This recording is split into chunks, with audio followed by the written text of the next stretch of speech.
अस्सलाम वालेकुम स्टूडेंट्स। आज जो हम लोग टॉपिक पढ़ेंगे बेटा वो है टाइप्स ऑफ नेफ्रॉन। ठीक है, हमारे पास जो नेफ्रॉन होते हैं उनकी टू टाइप्स है। ठीक है, एक होते हैं कॉर्टिकल नेफ्रॉन और दूसरे होते हैं जेक्स्टा मेडुलरी नेफ्रॉन्स। ठीक है बेटा, इनके नाम ही ना इनके टाइप्स को बता रहे हैं। ठीक है, देखिए कॉर्टिकल का मतलब क्या हुआ, ऐसे नेफ्रॉन जो कि किडनी के कॉर्टेक्स में मौजूद होंगे। मैंने आपको बताया था कि किडनी के टू पार्ट्स होते हैं, outer part is known as cortex और जो इंटरनल पार्ट होते हैं उसको हम क्या कहते हैं, मेडुला। ठीक है, अब वो नेफ्रॉन्स जो किधर मौजूद होंगे कॉर्टेक्स में, उन्हें क्या कहेंगे, कॉर्टिकल नेफ्रॉन। ठीक है, और ऐसे नेफ्रॉन जो कि जेक्स्टा देखिए जेक्स्टा का मतलब होता है जंक्शन। ठीक है, और मेडुलरी का मतलब है मेड्यूला।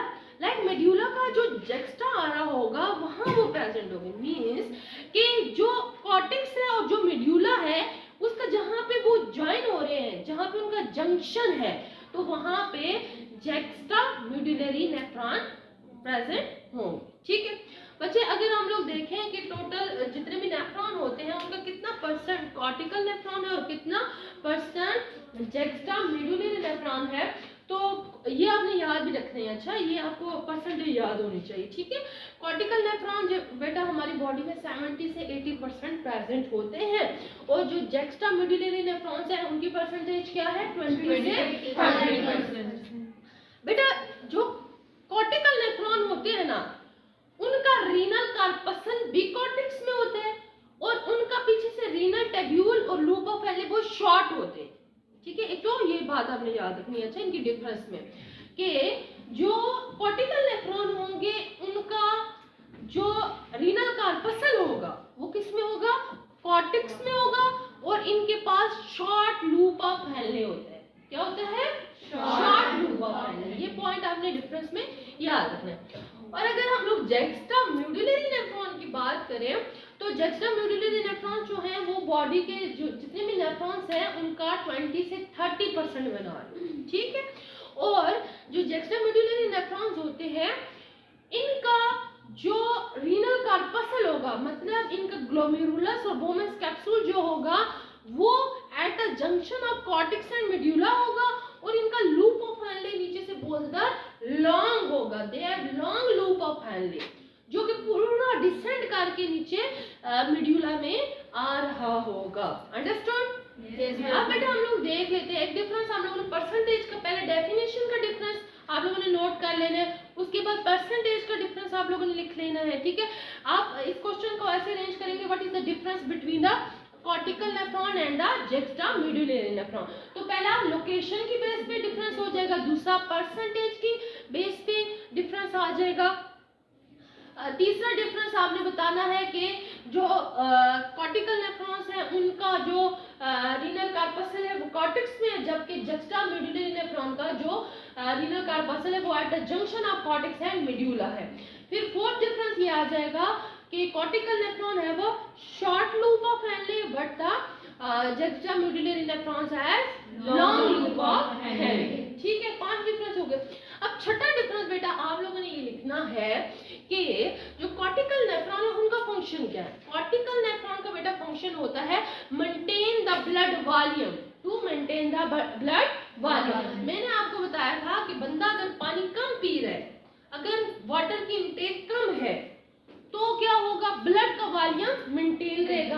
बंदा अगर पानी ज्यादा पी रहा है तब भी ब्लड का वॉल्यूम क्या रहेगा, मेंटेन रहेगा।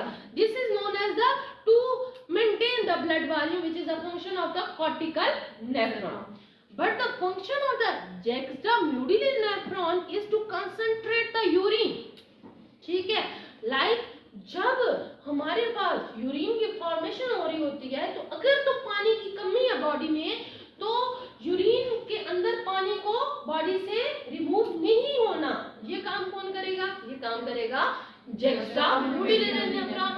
इनके पास लूप ऑफ हैले लॉन्ग होते हैं जहां से मैक्सिमम वाटर की रीअब्सॉर्प्शन हो जाती है। ठीक है, और यूरिन को कंसंट्रेट करके बॉडी से रिमूव आउट किया जाता है।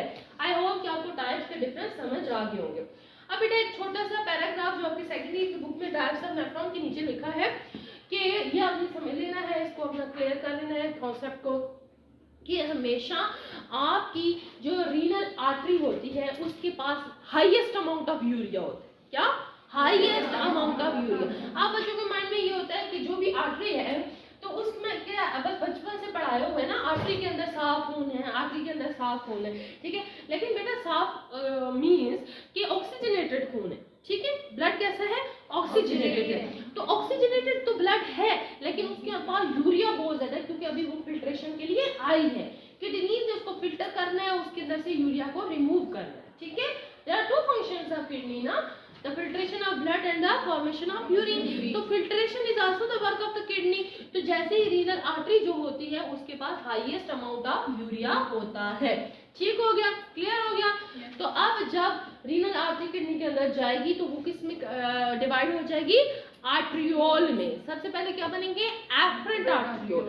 एफरेंट आर्ट्रियोल से फिर क्या बनेगा? Efferent arteriole. फिर देन इफरेंट आर्ट्रियोल के बाद वेन्यूल एंड पेरिट्यूबुलर कैपिलरीज बनेंगी, और फिर क्या बनेगा? वेन्यूल बनेगा, और वेन्यूल के बाद रीनल वेन बनेगी। ये कॉन्सेप्ट आपको मैंने पिछले लेक्चर में समझा दिया था किस तरह ये सारा प्रोसेस होता है। आई होप कि आपको क्लियर होगा, ठीक है।